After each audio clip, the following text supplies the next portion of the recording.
When she said she's going to be a beauty queen, nobody laughed. The face of an angel, she could be anything.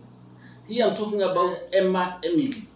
Emma Emily was a beauty, very beautiful girl, and she would tell everyone around that one day I'll become a movie star. I'll become a movie star and I'll be in the screens all over the world. When she said that, nobody used to laugh because she had it. She had the beauty of the face, she had the beauty of the figure, she had even the beauty of the mind. That was Emma Emily. And she grew up believing that she's going to be in the big screens and she's going to be a movie star. But as she grew up, she met with Peter and they decided to get married at the age of 17. Peter was 18. And when they got married, they started life hassles. Because I don't know, but most probably they were not ready for marriage. Peter will go work in factories, come in the evening, buy food, the pay rent, difficult life. And every day, Emma would wake up and go for auditions, movie auditions in various places. Let's say in Los Angeles, California, Hollywood.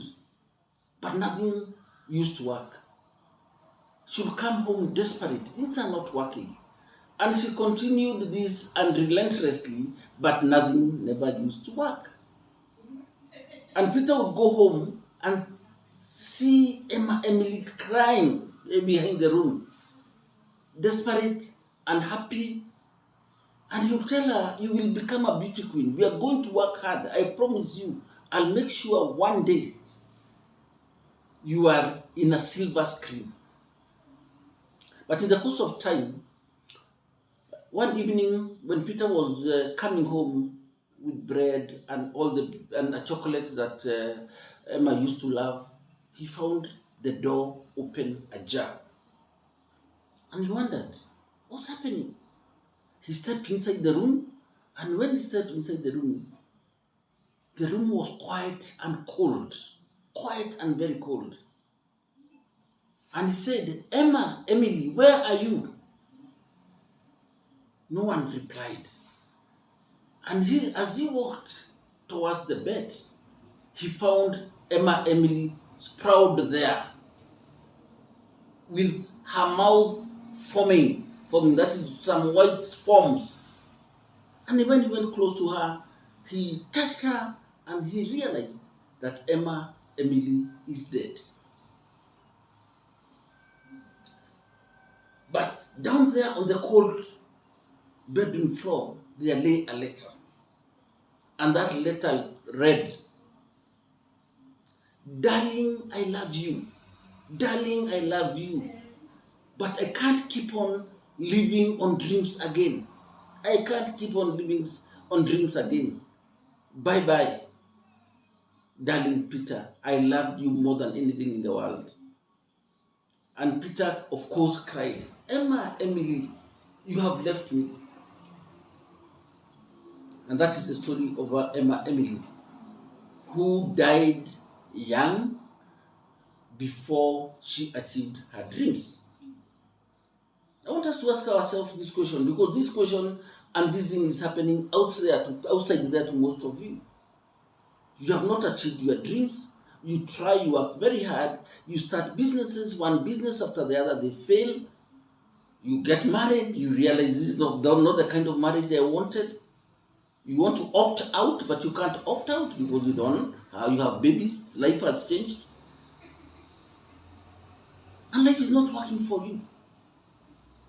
Which direction are you going to take, ladies and gentlemen? And we realize that most of the people are taking the Emma Emily way, either giving up or dying at a very early age. So, I want to encourage you on something called personal mastery. Personal mastery is a journey of life. And it's a journey of life that does not have any specific destination. Which means in life you never completely reach. But you must appreciate life is continuous, is ongoing and continuous.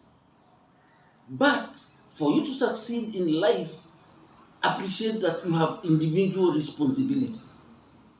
You have individual responsibility, and you are 100% responsible for your life. So, in this journey of life, you are going to have very many experiences, and tough experiences, because tough experiences make you grow and make you develop self mastery or personal mastery for that matter. It helps you to do that. So, my dear friends, life does not have a destination. Life does not have a destination. You never reach, but you have to keep moving and you have to keep growing. What do you do when you meet challenges in life? And those challenges are called tension. When you get tension and things are not working the way we want them to work, most of us, or most of you for that matter, most of us focus on holding what we call emotional tension. Emotional tension is, I'm angry, I'm annoyed, things are not working. You see? So instead of developing, you react towards life. You find yourself reacting towards life. The moment you react towards life, you have lost it. You have lost it. Mine is to encourage you to hold tension creatively. And I repeat, hold tension creatively. Allow yourself to have tension, but let it be creative tension. What does creative tension do to your life? It makes you develop ideas that will take you above that situation that you are in. You get what we call energy redirection. The negative energy that you have, you redirect it and it becomes positive energy. So mine is to challenge you before I leave this morning, is that you allow yourself and appreciate that you are in the current reality. Your current reality can be a trap, you see, which makes you have limits and beliefs that you cannot be able to come out of it. And you develop something called powerlessness, and you develop another thing called unworthiness. I don't want to go beyond this today, because I'm looking forward to taking you towards the power of self-mastery in our next session. So I wish you the best, and good day, good afternoon, and good night.